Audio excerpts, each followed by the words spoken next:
Rifle club రీసెంట్గా ఓటీటీలో release అయ్యి సూపర్ సక్సెస్ అందుకున్న మలయాళ ఫిలిం. గన్స్ అండ్ బుల్లెట్స్ని ఇష్టపడే వాళ్ళకి ఈ సినిమా చాలా బాగా నచ్చుతుంది.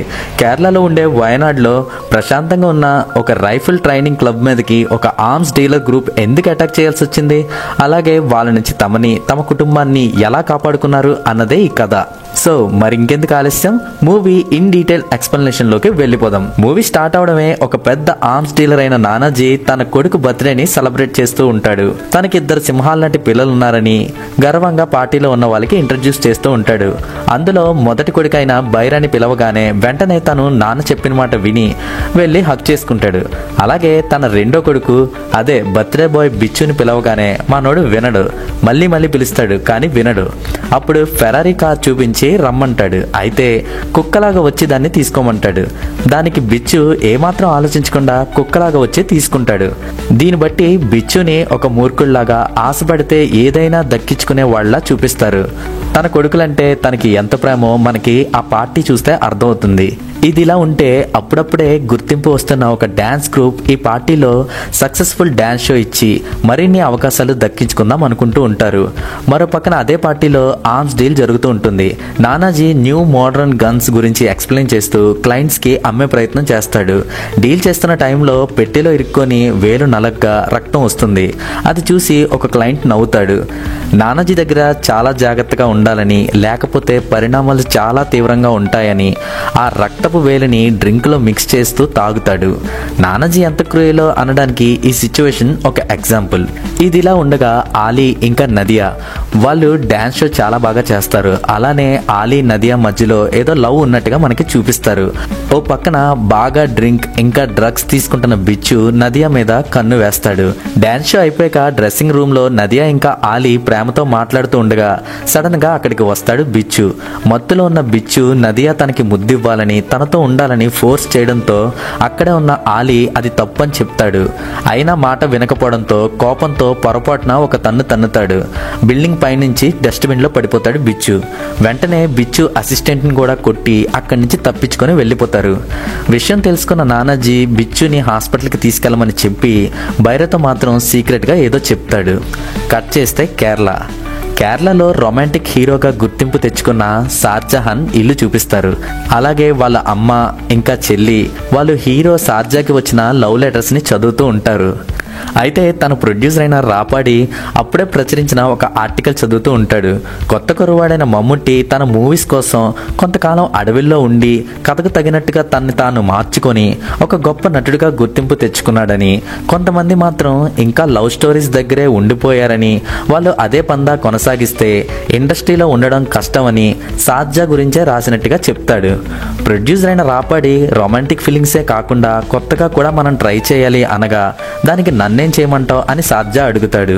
దానికి అక్కడే ఉన్న తన తమ్ముడు వేటమృగం అనే యాక్షన్ అడ్వెంచర్ ఉంది, అది చేస్తే బాగుంటుంది అని చెప్తాడు. ఆ మూవీ కోసం గన్ షూటింగ్ ప్రాక్టీస్ లో భాగంగా వయనాడ్లో ఉన్న ది గ్రేట్ రైఫిల్ క్లబ్ దగ్గరికి వెళ్ళాలని సూచిస్తాడు రాపాడి. ఈలోపే ఆలీ అనే వ్యక్తి కాల్ చేస్తాడు. ఏదో ఒక అర్జెంట్ మ్యాటర్ షాజహాన్ తో మాట్లాడాలి అంటాడు. కానీ దానికి షాజహాన్ తమ్ముడు మేమంతా ఒక 2 రోజులు వయనాడ్లో ఉన్న రైఫిల్ క్లబ్కి వెళ్తున్నామని, తన అన్నతో ఇప్పుడు మాట్లాడడం కుదరదని చెప్పి పెట్టేస్తాడు. కారులో వెళ్తున్న షాజహాన్కి రాపాడి ఆ క్లబ్ మూలాల గురించి చెప్పడం మొదలు పెడతాడు. మొదట్లో బ్రిటిష్ పాలనలో ఉండేదని, ఆ తర్వాత టిప్పు సుల్తాన్ వారిపై దండయాత్ర చేసి ఆ ప్యాలెస్ ని సొంతం చేసుకొని వాళ్ళ ఆయుధాలన్నీ కూడా ఎక్కడో దాచాడని చెప్తాడు. ఆ తర్వాత క్రిస్టియన్స్ ఆ ప్యాలెస్ ని స్వాధీనం చేసుకొని పాలిస్తున్నారని, అందుకోసంగా ఆ ప్యాలెస్ ని సుల్తాన్ బ్యాటరీ అని పిలుస్తారని చెప్తాడు. ఇదిలా ఉంటే ఎక్కడో అడవిలో ఒక అడవి పందిని వేటాడి ఆ పందిని ఒక మిషన్ మీదుగా పంపుతారు. అలా వచ్చిన అడవి పందిని అక్కడ దగ్గరలో ఉన్న వంటగదికి తీసుకెళ్తున్నట్టుగా మనకి చూపిస్తారు. అయితే అడవి పందులు ఎంత భారీగా ఉంటాయో మనకి ఆ పందిని ఒక 4 మోస్తున్నప్పుడు తెలుస్తుంది. మొత్తానికి రైఫిల్ క్లబ్కి చేరుకుంటారు షాజహాన్ టీం. వాళ్ళు వచ్చే టైంకి తుపాకీ శబ్దాలు విని భయపడతారు. అక్కడ ఉన్న వాళ్ళకి ఆయుధాలంటే అస్సలు భయం లేనట్టుగా ఉంది అని రాపాడి అంటూ లోపలికి వస్తాడు. లోపలికి వచ్చిన వాళ్ళకి 3 పెద్ద ఫోటోలు గోడకి తగిలించినట్టుగా కనిపిస్తాయి. రాపాడి వాళ్ళ చరిత్ర చెప్తూ అందులో ఒక ఆయన ఇంకా బ్రతికే ఉన్నారని, ఈ క్లబ్ ఇంకా ఆయనే చూసుకుంటున్నాడు అని చెప్తాడు. అలా లోపలికి వస్తున్న వాళ్ళకి 2 కొట్టుకుంటూ కనిపిస్తారు. ఎందుకు గొడవ పడుతున్నారని రాపాడి అడగగా ఇదొక తాగుబోతుకి మత గురువుకి మధ్య గొడవని సరదాగా చెప్తాడు ఆ తాగుబోతు తమ్ముడు. ఇక్కడి నుంచి ఆ రైఫిల్ క్లబ్ లో ఉన్న ఒక్కొక్క క్యారెక్టర్ ని మనకి ఇంట్రడ్యూస్ చేస్తూ ఉంటారు. అలా మొదటి ఇంట్రడ్యూస్ చేస్తారు గ్రేస్ ని. అదేనండి మన దర్శన. తన మావయ్యతో కిచెన్ లోకి వచ్చి ఆ పంది సైజ్ ని చూసి చిన్న అడవి పంది అని చెప్తుంది. దీన్ని బట్టి చూస్తే వీళ్ళు తరచుగా వేటకు వెళ్తారని అర్థం అవుతుంది. కట్ చేస్తే ఆఫీస్ లో రైఫిల్ క్లబ్ లో సెక్రటరీ ఇంకా మన మెయిన్ లీడ్ రోల్ అయిన ఆవరణ్ ని చూపిస్తారు. తను వేట గొప్పతనం గురించి షాజహాన్ కి చెప్తూ ఉంటాడు. ఈ లోపు ముళ్ళపంది మాంసం పట్టుకొని అక్కడికి వస్తుంది ఆవరణ్ భార్య. ఆవరణ్ తన భార్య పేరు సిసిలి అని, తను ఈ క్లబ్ కి కింగ్ అయితే తన భార్య కింగ్ ఫిషర్ అని గర్వంగా ఇంట్రడ్యూస్ చేస్తాడు. అప్పుడే పిరిమాల్ అనే వ్యక్తిని గన్ తీసుకొని రమ్మంటాడు. ఆ పిరిమాల్ డిస్మాంటిల్ అయిన గన్ ని ఫిక్స్ చేసే విధానం సూపర్ గా క్యాప్చర్ చేస్తారు. ఆ ఒక్క సీన్ బట్టి మనకు అర్థమవుతుంది వీళ్ళు ఈ డబుల్ బ్యారర్ గన్స్ ని యూజ్ చేయడంలో ఆరితేరిపోయారని.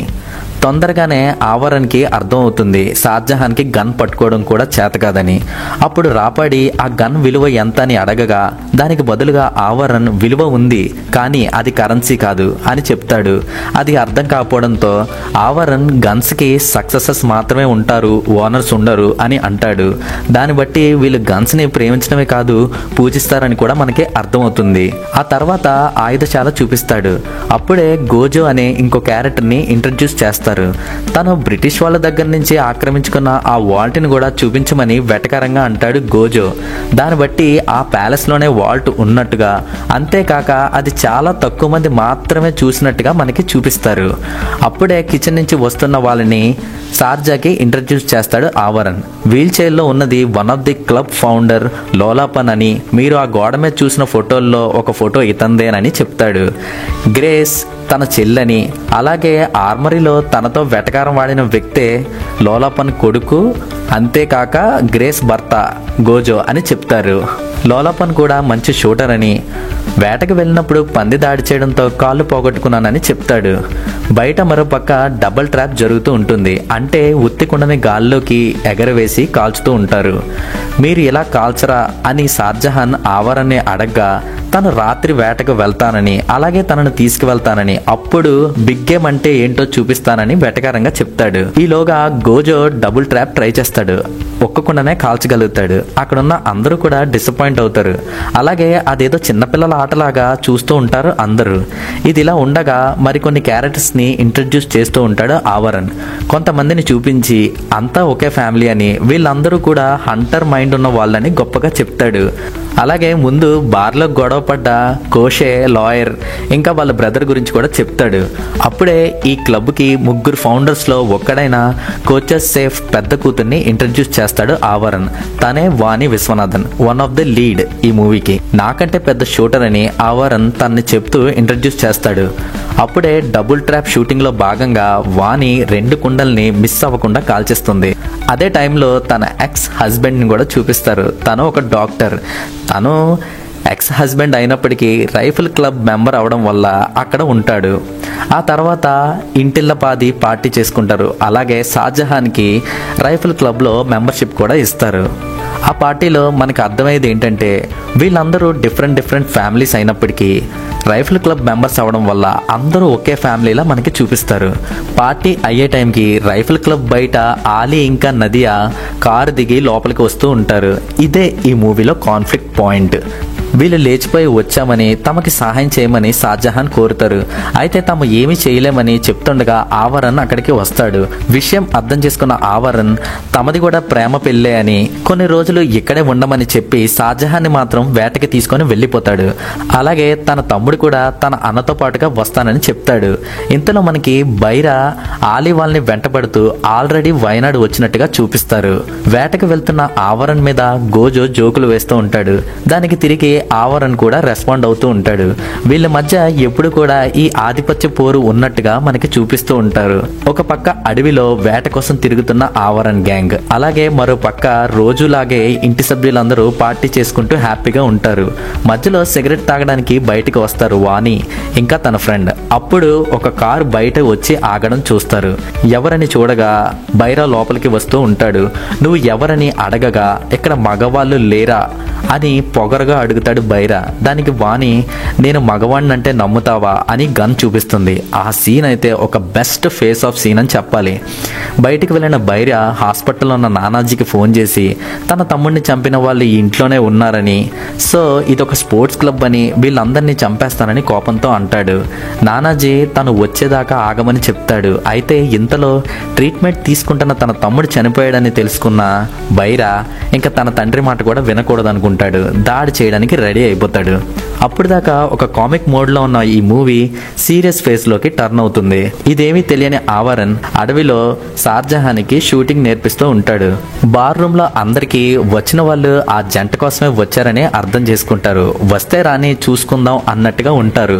అదే సమయంలో ఆవరణ్ కూడా ఇక్కడ లేడన్న విషయం గుర్తు చేసుకుంటారు. వీళ్ళంతా అలా సరదాగా ఉండగా బైరా తన మనుషులతో గన్తో లోపలికి వస్తాడు. వాళ్ళను చూసి కానీ వాళ్ళ గన్స్ని చూసి కానీ వాళ్ళల్లో ఏ ఒక్కరిలోని భయం కనిపించదు. బైరాకి ఇంకా వాళ్ళ గ్యాంగ్కి కోపం వచ్చి అక్కడ చుట్టూ ఉన్న వస్తువులన్నింటినీ కాల్చడం మొదలెడతారు. అలా 2 నిమిషాల కాల్పుల తర్వాత బైరాకి ఇంకా తనతో వచ్చిన మనుషులకి ఒక్కసారిగా భయం మొదలవుతుంది.